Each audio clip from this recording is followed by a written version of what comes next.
Welcome to my channel learning Pathshala. आज हम करेंगे कोऑर्डिनेटर चैप्टर का एक न्यू टॉपिक। देखिए, इससे पहले मैंने दो क्वेश्चन आपको रेक्टेंगल से रिलेटेड करा दिए हैं। तो देखिए, नेक्स्ट क्वेश्चन है आपका, what are the angles between the diagonals. मतलब जो आप रेक्टेंगल में आपके जो दो डायगोनल हैं AC एंड BD, इनके बीच में कितने डिग्री का एंगल बनेगा। ठीक है, तो देखिए, जब हम किसी रेक्टेंगल में दो डायगोनल बनाते हैं तो उनके बीच का जो एंगल होता है ना, वो सेम नहीं होता, वो अलग अलग हो जाता है। ठीक है, मतलब जब आपने AC और BD को क्या करा, डायगोनल बनाया, जैसे आपकी ये A है C, ठीक है, BD, जब आप ऐसे करोगे, इतने क्लोज करोगे तो यहाँ पर एंगल अलग बनेगा। जब आप ऐसे करोगे तो डायगोनल अलग बनेगा, एंगल अलग बनेगा। और जब आप ऐसे करोगे तो एंगल अलग बनेगा। ठीक है, तो इनके जो एंगल होते हैं वो सेम नहीं होते। ठीक है, अब हमें क्या करना है, हमने मान लिया यहाँ पर कि हमारा जो डायगोनल के बीच में जो एंगल बनना है वो कितने डिग्री का बनना है, 60 डिग्री का बनना है। अब क्वेश्चन ये है कि can you find all the remaining angle. क्या हम अगर हमें एक एंगल दिया हो तो क्या हम बाकी के एंगल निकाल सकते हैं। चलिए कैसे निकालते हैं देखते हैं। देखिए, ये हमें कितना दिया है, 60 डिग्री। तो AOB कितना है आपका, 60 डिग्री। देखिए, ABC, ये आपका क्या बनना है, एक एंगल बनना है। देखिए, इन एंगल ABC में आप देखेंगे कि AOB angle AOB plus BOC angle BOC is equal to कितना हो जाएगा, बताइए कितना होगा, 180 डिग्री। कैसे, क्योंकि ये क्या बनना है, एक लीनियर पेयर बनना है। देखिए, ये वाला एंगल और ये वाला एंगल क्या है, एक लीनियर पेयर है। ठीक है, तो देखिए AOB कितना दिया है आपको, 60 डिग्री दिया है, और BOC आपको क्या करना है, फाइंड करना है। तो इसको चलिए कुछ मान लेते हैं, इसको एंगल 1 मान लेते हैं। ठीक है, आपने इसको एंगल 1 मान लिया और यहाँ पर आ गया 180 डिग्री। तो एंगल 1 की वैल्यू कितनी आ गई आपकी, 180 डिग्री माइनस 60 आ गई। तो कितना बचा आपका, 120 डिग्री। मतलब एंगल 1 कितना आ गया आपका, 120 डिग्री। मतलब ये वाली जो वैल्यू आई है ये आ गई आपकी 120 डिग्री। ठीक है, अब आप देखिए BOC किसके बराबर हो जाएगा, AOD के। कैसे, अपोजिट एंगल्स आर इक्वल। तो आप यहाँ पे लिख सकते हैं angle BOC equal angle AOD। अगर BOC आपका 120 डिग्री है तो एंगल AOD भी कितना हो जाएगा आपका, 120 डिग्री। ठीक है, अगर AOB आपका कितना है, AOB कितना है आपका 60 डिग्री है, तो AOB और COD एंगल COD, ये भी तो अपोजिट एंगल हैं दोनों। ठीक है, अगर ये 60 डिग्री है तो ये भी तो 60 डिग्री हो जाएगा। तो एंगल COD भी आपका क्या निकल के आ गया, 60 डिग्री निकल कर आ गया। कैसे, अपोजिट एंगल है। ठीक है, तो ये 60 है, ये 60 है, ये 120 है, तो ये भी आपका क्या निकल कर आ गया, 120 निकल कर आ गया। ठीक है, ये चीज़ें क्लियर हो गई आपकी। अगर आपको एक एंगल दिया है तो आप बाकी के एंगल फाइंड कर सकते हैं। आप लोग इसको नोट डाउन कर लीजिए। देखिए, नेक्स्ट क्वेश्चन है, can you find the value of A। ये आपको रेक्टेंगल दिया गया है, डायगोनल दिए गए हैं, एंगल्स दिए गए हैं। आपसे पूछा गया है कि क्या आप A की वैल्यू को फाइंड कर सकते हैं। देखिए, इससे पहले वाले में मैंने आपको बताया था अपोजिट एंगल आर इक्वल। देखो, ये 60 है तो ये 60 है, 120 है तो 120, सामने वाले एंगल क्या है, इक्वल हैं। अब आपको फाइंड करनी है A की वैल्यू। अब देखिए, आप कौन कौन से एंगल ले सकते हैं, AOB। ठीक है, तो यहाँ पे ले लीजिए इन एंगल AOB। इसमें आपको क्या करना है, देखिए यहाँ पे दोनों एंगल क्या हैं, ये AA हैं। ठीक है, हमने क्या पढ़ा था आइसोलेसिस एंगल में, क्या पढ़ा था कि जिनकी दो साइड्स क्या होती हैं, इक्वल होती हैं। तो दो साइड जो इक्वल होती है उनके सामने वाले एंगल क्या होते हैं, वो भी क्या होते हैं, इक्वल होते हैं। ठीक है, तो हमने क्या पढ़ा, देखो यहाँ पर एंगल A क्या ले लोगे आप, यहाँ पर A हो गया। ठीक है, ये आपका हो गया एंगल A, एंगल O, और यहाँ पर एंगल B इजिकल टू कितना हो जाएगा आपका, 180 डिग्री। ठीक है, इसकी वैल्यू कितनी है आपकी, A है, O की वैल्यू आपको 60 डिग्री दी गई है, B की वैल्यू आपको फिर से A दी गई है। ठीक है, 180 डिग्री।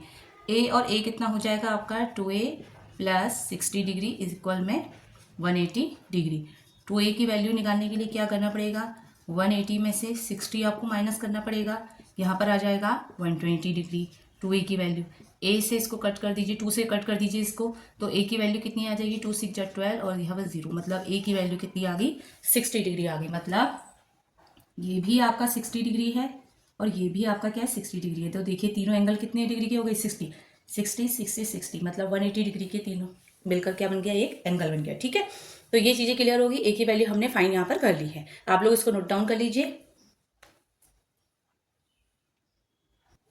देखिए नेक्स्ट क्वेश्चन है, can we now identify what type of quadrilateral ABCD. मतलब यहाँ पर एक एबीसीडी आपको क्वाड्रिलेटर दिया है और पूछा गया है कि ये किस टाइप का क्या है, क्वाड्रिलेटर है। देखिए हमने क्या पढ़ा, देखो यहाँ पे देखिए, अगर आप हर एक एंगल को देखेंगे, जैसे ए ओ बी, देखिए एक एंगल कितने डिग्री का होता है, 180 डिग्री का। तो देखिए 60 60 60 180 डिग्री हो गया। यहाँ से भी आप देखते हैं तो ये 120 है, तो ये 30 30, टोटल कितना हो गया 180। इनके अपोजिट एंगल देखिए, इसका अपोजिट ये है तो 120 हो गया, इसका अपोजिट ये है तो 60 डिग्री हो गया। ठीक है, ये 120 हो गया। ये लीनियर पेयर से आप देखेंगे यहाँ पर जो एंगल बनता है वो कितने डिग्री का बनता है, 90 डिग्री का बनता है। अगर ये 60 है तो ये कितना बचा आपका, 30 बचा। हमारी रेक्टेंगल की प्रॉपर्टी क्या होती है कि हमारे क्या होता है, उसमें 4 साइड होनी चाहिए, तो यहाँ पे 4 साइड है। जो हर साइड से आपका जो एंगल बनता है वो कितने डिग्री का बनता है, 90 डिग्री का बनता है। तो अगर इसकी चारों साइड से आप देखोगे तो एंगल कितने डिग्री के बनने हैं, 90 डिग्री के बनने हैं। ठीक है, अपोजिट एंगल क्या होते हैं, इक्वल होते हैं। ठीक है, अपोजिट साइड इक्वल होती है। तो ये हमारा क्या है, एक रेक्टेंगल है। ठीक है, क्या है, रेक्टेंगल है। ठीक है, रेक्टेंगल की प्रॉपर्टी को फॉलो करता है। तो ये क्वाड्रिलेटर आपका किस टाइप का हो गया, रेक्टेंगल हो गया। नेक्स्ट है आपका, will A B C D remain a rectangle if the angle between the diagonals are change. मतलब ए बी सी डी एक आपका रेक्टेंगल है, अगर इसके जो डायगोनल हैं उनके एंगल को अगर चेंज कर दिया जाए तो क्या होगा। ठीक है, इससे पहले मैंने आपको बताया था कि जो एंगल बनते हैं वो चेंज होते हैं, सेम नहीं रहते। वहाँ पर हमने 60 डिग्री लिया था तो यहाँ पर हम चेंज करते हैं। ठीक है, अब हमें अभी नहीं पता है कि हम क्या क्या एंगल हो सकता है। ठीक है, तो फॉर एग्जाम्पल हमने यहाँ पर एक्स ले लिया। ठीक है, हम इसको x मान लेते हैं। चलिए x लेके हम इसको सॉल्व करते हैं। ए बी सी इस एंगल को हम लेते हैं। ठीक है, इन एंगल ए बी सी में, ठीक है, A O B, angle A O B plus angle B O C equal में कितना हो गया, 180 डिग्री। कैसे, लीनियर पेयर। ठीक है, तो ए ओ बी हमने x मान लिया, बी ओ सी हमें फाइंड करना है, इक्वल में 180 डिग्री। तो यहाँ से बी ओ सी की वैल्यू कितनी आ जाएगी आपकी, 180 डिग्री माइनस एक्स। ठीक है, तो बी ओ सी हमारा क्या आ गया, 180 डिग्री माइनस एक्स। नेक्स्ट बार हमने कहा कि हम इसको ए मान लेते हैं। ठीक है, अभी हम सिर्फ मान के चल रहे हैं। ओके, तो ए ओ बी इन एंगल ए ओ बी में, ठीक है, इसमें तो ए की वैल्यू कितनी है, angle A plus angle O plus angle B equal में 180 डिग्री। ए की वैल्यू हमने ए मान ली, ओ की वैल्यू हमने एक्स मान ली और बी की वैल्यू हमने ए मान ली। ठीक है, तो 180 degree, 2a plus x equal में कितना आया, 180 डिग्री। तो यहाँ से आपके 2a इज इक्वल टू कितना हो जाएगा, 180 डिग्री माइनस एक्स। तो a की वैल्यू कितनी निकल के आ गई, 2 इधर डिवाइड में चले जाएगा, 2 से 180 को कट करोगे तो 90 आ गया और यहाँ पर x अपॉन 2। तो आपके a की वैल्यू कितनी आ गई, 90 डिग्री माइनस x अपॉन 2। दूसरी बार में हमने इसको b मान लिया, अभी उसको a माना था तो अब इसको हम b मान लेते हैं। ठीक है, बी ओ सी में कहाँ पे, यहाँ पे ले लूँ, चलिए यहाँ पे ले लेते हैं। कौन सा एंगल ले लिया हमने, एंगल बी ओ सी। ठीक है, बी ओ सी में angle B plus angle O plus C is equal to 180 degree. B की वैल्यू हमने बी ले ली, ओ हमारा क्या ले लिया हमने, ओ की वैल्यू कितनी निकल के आई है हमारी, बी ओ सी कितना निकल के आया है, बी ओ सी इसको रख लीजिए 180 डिग्री माइनस एक्स। ठीक है, और सी ये हमने क्या माना है, सी भी हमने क्या माना है, बी इक्वल में 180 डिग्री। बी और बी आपका 2b हो गया। ठीक है, plus 180 degree minus x equal में 180 डिग्री। ये प्लस का 180 डिग्री है, इक्वल के इधर जाके कट हो जाएगा। ठीक है, माइनस का जो एक्स है इक्वल के इधर जाके किसका हो जाएगा, प्लस का एक्स हो जाएगा। तो 2b इज इक्वल टू कितना हो जाएगा प्लस का x। तो b की वैल्यू यहाँ से कितनी निकल के आ गई x/2। ठीक है, b की वैल्यू आ गई हमारे पास, a की वैल्यू हमारे पास आ चुकी है। तो पहले आप लोग इसको नोट डाउन कर लीजिए। ठीक है, अभी हमने पहले वाले में हमने x माना, दूसरे वाले में हमने इसको a मान लिया, इधर b मान लिया। अब हम वैल्यूज निकालेंगे। ओके, चलिए अब बाकी इधर कर लेती हूँ। ठीक है, देखिए अब हमारे पास a की वैल्यू भी है, b की वैल्यू भी है। अब आपको ये बात पता है कि रेक्टेंगल के जो 4 कॉर्नर्स होते हैं उनमें एंगल कितने डिग्री का बनता है, आपके 90 डिग्री का बनता है। देखो a की वैल्यू हमारे पास है, b की वैल्यु हमारे पास है। ठीक है, तो a plus B is equal to कितना होगा आपका 90 डिग्री।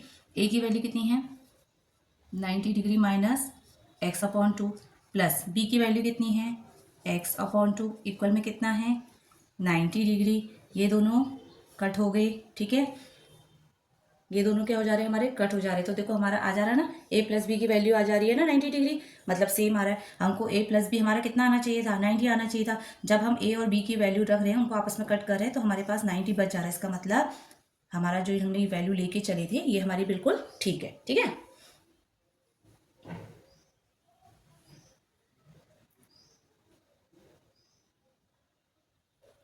कर लिया आप लोगों ने इसको नोट डाउन। चलिए नेक्स्ट क्वेश्चन में चलते हैं अब हम लोग। देखिए नेक्स्ट क्वेश्चन है what is the shape of the quadrilateral with all the angle equal to 90 degree. मतलब उस क्वाड्रिलेटर का क्या शेप होगा जिसके सारे एंगल कितनी डिग्री के हों 90 डिग्री के हों। ठीक है, तो यहाँ पर हमने एक रेक्टेंगल में एक डायगोनल ले लिया BD। ठीक है, हमने इसको दो पार्ट्स में डिवाइड कर दिया। ठीक है, अब ले लेते हैं एंगल BAD और एक ले लेते हैं आपका DCB। In angle BAD and दूसरा एंगल हमने ले लिया DCB। ठीक है, इसमें आपका क्या होगा BD दोनों के लिए क्या हो गया कॉमन हो गया। तो एक प्रॉपर्टी तो आपकी ये लग गई यहाँ पर कॉमन हो गया। ठीक है, दूसरा एंगल A जो होगा वो किसके बराबर हो जाएगा एंगल C के बराबर हो जाएगा। Opposite angle are equal. ठीक है, अपोजिट एंगल इक्वल। नेक्स्ट, इससे पहले हमने बताया था ये जो हमने जैसे इसको एंगल 1 ले लिया, इसको एंगल क्या ले लिया 2 ले लिया, इसको एंगल 3 ले लिया, फिर हमने प्रूफ करके दिखाया था। तो एंगल 1 किसके बराबर होता है एंगल 2 के इक्वल होता है। ठीक है, तो यहाँ पर हमने 3 चीज़ें बता दी हैं। 3 चीज़ें बता दी तो अब हम बोल सकते हैं कि जो एंगल BAD है, एंगल BAD कॉन्ग्रेंस है किसके एंगल DCB के कॉन्ग्रेंस है। ठीक है, अब ये इक्वल हैं तो आप ये बोल सकते हो कि जो AB है वो किसके बराबर होगा CD के, और जो AD है वो BC के बराबर होगा। तो ये कौन सा एंगल बन गया आपका रेक्टेंगल बन गया। हमने क्या प्रूफ कर दिए, हमने अपोजिट एंगल भी इक्वल बता दिए हैं, हमने अपोजिट साइड भी इक्वल बता दी है। ठीक है, और एंगल 90 डिग्री के बनने वो सब प्रूफ हो गया है। ठीक है, तो ये आपका क्या है एक रेक्टेंगल है। नेक्स्ट है आपका कि जो एंगल एक क्वेश्चन पूछा गया है, एक क्वेश्चन पूछा गया है यहाँ पे कि angle BAD congruence angle CDB के, क्या BAD जो है वो CDB के कॉन्ग्रेंस होगा नहीं होगा। देखो जब हम कॉन्ग्रेंस करते हैं तो देखो जैसे मैंने BAD लिया, ठीक है, BAD मतलब ये वाला एंगल लिया। ठीक है, DCB मतलब मैंने ये एंगल लिया। देखो अपोजिट एंगल इक्वल है ना, तो वो दोनों मैंने बीच में रखे हैं, A और C कहाँ रखे बीच में। अब इसमें क्या कह रहा है BAD तो बिल्कुल सही है, लेकिन CDB मतलब ये वाला एंगल ले लिया, इसके बराबर ये लिया है, तो ये आपका कॉन्ग्रेंस नहीं है, नो। ठीक है, नेक्स्ट एक और पूछा गया है कि जो रेक्टेंगल की जो अपोजिट साइड होती हैं, ठीक है, जैसे ये साइड ले लो, ये साइड ले लो, ये इसके बराबर ले लो, तो जो अपोजिट साइड होती हैं क्या वो पैरेलल होती हैं। तो पैरेलल के लिए आप कैसे प्रूफ करोगे, जैसे दो साइड्स हैं पैरेलल। ठीक है, अब हमें चेक करना है कि ये क्या पैरेलल हैं। तो हमें क्या करना है एक ट्रांसवर्सल लाइन करनी है। हमने इसमें ट्रांसवर्सल लाइन कर दी। ठीक है, ट्रांसवर्सल लाइन कर दी तो अब जो ट्रांसवर्सल लाइन के बाद क्या होता है, जो इंटीरियर के एंगल होते हैं ये कितने डिग्री के बनते हैं आपके 90 डिग्री के बनते हैं। 90 डिग्री के बनते हैं, इधर से भी 90 डिग्री, यहाँ से भी 90 डिग्री। अब जब आप इनको ऐड करोगे तो टोटल कितना हो गया आपका 180 डिग्री। मतलब जब आप दो लाइन पैरेलल लाइंस में ट्रांसवर्सल लाइन खींच देते हैं, जो उसका इंटीरियर एंगल है ना वो 180 डिग्री बनता है। अगर 180 डिग्री बनना है इसका मतलब वो लाइंस क्या है आपकी पैरेलल है। ठीक है, देखो इधर से भी 90 बना है, इधर से भी 90 बना है, इधर से भी 90 बना है, तो टोटल कितना हो गया आपका 180 डिग्री हो गया। ठीक है, तो इतना यहाँ तक हमने क्लियर कर लिया है। डिडक्शन मतलब हमने क्वेश्चन को क्या करना था, प्रूफ करके दिखाना था, ठीक है। तो वो हमने यहाँ पे दिखा दिया है। तो आप लोग नोट डाउन कर लीजिए इसको, ठीक है। और वीडियो अच्छी लगी तो प्लीज़ वीडियो को लाइक शेयर और चैनल को सब्सक्राइब जरूर करें। मिलते हैं नेक्स्ट वीडियो में। Thank you.